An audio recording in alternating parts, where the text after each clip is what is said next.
selanjutnya kita akan mengetahui bagaimana perkembangan terkini dari Desa Penanggal. Anwar Fuadi, apakah pengungsi di tempat Anda melaporkan saat ini masih memilih untuk bertahan atau mereka sudah kembali ke tempat tinggalnya masing-masing?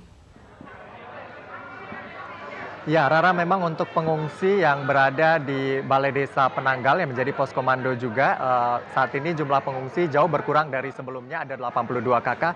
Saat ini hanya tinggal beberapa pengungsi saja yang bertahan di sini karena memang sebagian sudah diperbolehkan untuk pulang, khususnya mereka yang berada di hunian tetap. Karena memang menurut Bupati Lumajang, lokasi ini, Huntap ini berada di lokasi yang aman meskipun kemarin sempat ada hujan abu di sana yang membuat masyarakat khawatir. Nah, untuk mengetahui lebih lengkap begitu ya terkait dengan penanganan pengungsi dan juga terkait dengan kondisi terkini di Lumajang, saya sudah bersama dengan Thoriqul Haq, Bupati Lumajang.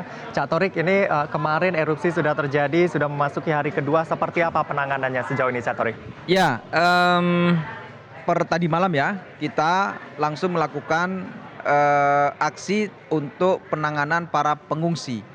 Jadi penanganan para pengungsi ini karena memang masyarakat sudah secara alami punya pengetahuan akibat sekian waktu ada bencana itu, titik-titik di mana ketika ada erupsi atau ada APG Gunung Semeru, tempat pengungsiannya sudah mereka ketahui, termasuk salah satunya di Balai Desa Penanggal ini. Oke, penanganan per tadi malam sudah kita tuntaskan hingga tadi pagi, kebutuhan makanan, logistik dan juga untuk asupan makanan anak-anak juga sudah kita siapkan. Per tadi malam sebenarnya jam 11, jam 12 itu sudah relatif aman. Karena abunya itu sudah reda. Karena sorenya ada gerimis hujan dan bersamaan dengan gerimis hujan itu perlahan-lahan abu sudah mulai tidak terjadi. Oke, Cak, ini kan sudah ada yang memilih untuk kembali ke rumah sehingga di pengungsian sekarang jumlahnya tidak terlalu banyak. Apakah mereka yang sudah kembali ke rumah ini bisa dijamin keamanannya atau masih ada yang bandel ke daerah zona merah, Cak? Jadi kalau keadaan sekarang itu ada dua kategori. Satu kategori yang memang mereka tidak diperkenankan untuk kembali dulu. Dan yang kategori kedua sudah diperkenankan. Yang kategori pertama itu yang terdampak langsung.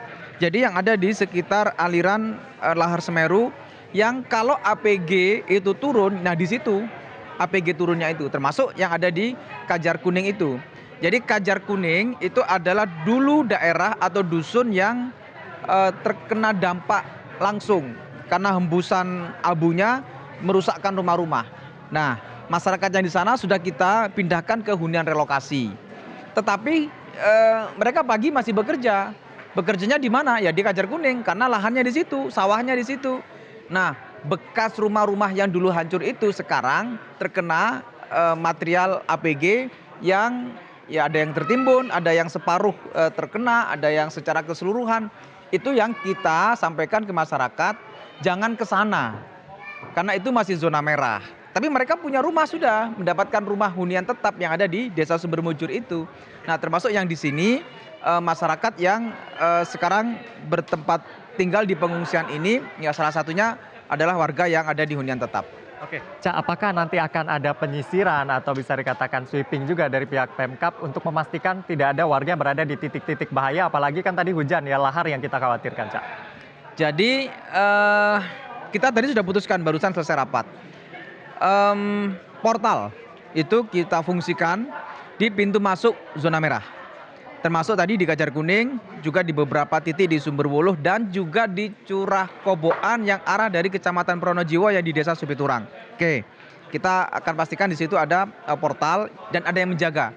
Dan tadi sudah dikoordinasikan, saya minta bantuan Pak Kapolres dan Pak Dandim untuk juga TNI Polri ikut menjaga di situ. Sekarang ini fokusnya adalah di samping soal penanganan pengungsian itu melakukan antisipasi kalau terjadi lahar dingin. Begitu ada intensitas hujan yang tinggi, ada daerah di mana potensi lahar dinginnya itu harus dipantau, ya ini harus diantisipasi. Karena begitu APG ini sudah numpuk materialnya, ada hujan, ya lahar yang akan terjadi. Nah tadi misalnya ada laporan jembatan limpas yang ada di Desa Jugosari. Bagaimana keadaan dan kondisinya sekarang? Oke, kita lihat, kita pantau, jembatannya aman. Tetapi material lahar dinginnya sudah naik ke atas. Nah tentu ini harus ada pembersihan lokasi supaya jembatan ini bisa dipakai untuk masyarakat beraktivitas.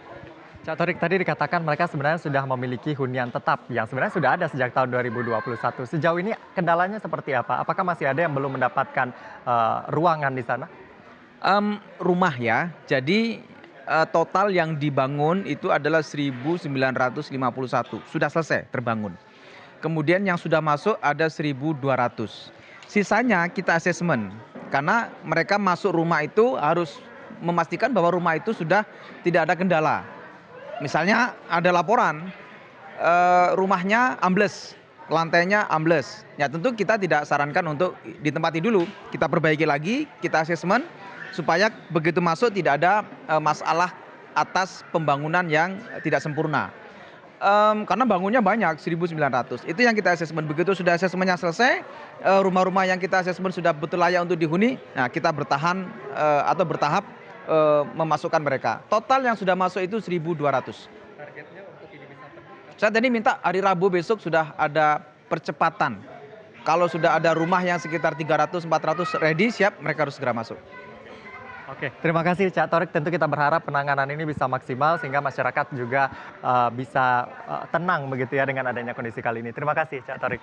Ya pemirsa, itu yang dapat kami laporkan di posko pengungsian karena memang penanganan cepat itulah yang saat ini dilakukan oleh pemerintah Kabupaten Lumajang termasuk juga penanganan pengungsi ini.